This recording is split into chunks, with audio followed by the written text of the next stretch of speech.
ভানপুর গ্রামে সারাদিন নানা রকম আওয়াজ হতো, কিন্তু সন্ধ্যা 7টার পর সবকিছুই থমকে যেত।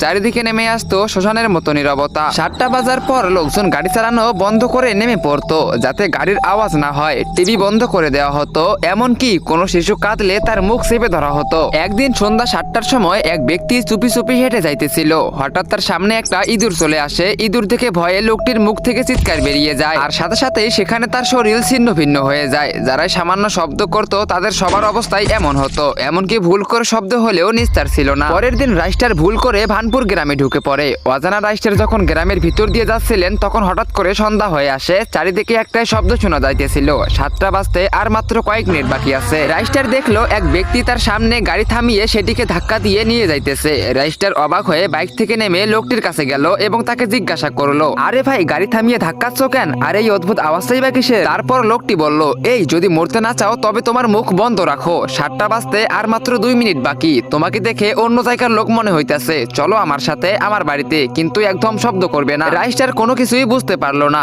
এবং তার কাছে কোনো উপায় না থাকাতে লোকটির পিছু পিছু তার বাড়িতে গেল। ভিতরে যাওয়ার পর লোকটি তাকে চুপ থাকার ইশারা করতেছিল। রাইস্টারের চুপ থাকা ছাড়া আর কোনো উপায় ছিল না। পরের দিন সকালে রাইস্টার রেগে গিয়ে লোকটিকে বলল, দেখো বাপু, আপনি যেই হন না কেন, আমাকে কাল সন্ধ্যা 7টার পর কথা বলতে দেননি কেন? কেন বা শব্দই করতে দিচ্ছিলেন না কেন? জলদি বলুন। এরপর লোকটি কান্না করতে করতে বলল, আরে ভাই, তোমাকে কি আর বলবো, সন্ধ্যা 7টার পর আমাদের জীবন নরক হয়ে যায়। যে কেউ শব্দ করলে তার শরীর 4 টুকরা হয়ে যায়। প্রতিদিন সন্ধ্যায় কারো না কারো মৃত্যু এখানে নিশ্চিত। এই কারণেই আমি তোমাকে বারবার চুপ থাকতে বলতেছিলাম। লোকটির মুখে এসব কথা শুনে রাইস্টারের গায়ের লোম খাড়া হয়ে গেল, কিন্তু রাইস্টার জানতে চাইলো যে আসলে এসব কে করতেছে। তাই সে পরের দিন সকালে প্রতিটি ঘরের ছাদে বড় বড় মাইক লাগিয়ে দিল, যাতে শব্দ করতে পারে। গ্রামে 7টা বেজে গেল এবং রাইস্টারের লাগানো স্পিকার গুলোতে প্রচন্ড শব্দে গান বাজতে শুরু করলো। হঠাৎ এক ডাইনি প্রচন্ড রেগে গ্রামে হাজির হলো। ছাড়বো না, কাউকে ছাড়বো না, কাকে মারবো, কিভাবে মারবো, বন্ধ করো, এই শব্দ বন্ধ করো। ডাইনির কান দিয়ে রক্ত ঝরতেছিল। তখন রাইস্টার ডাইনির সামনে এসে দাঁড়ালো এবং বলল,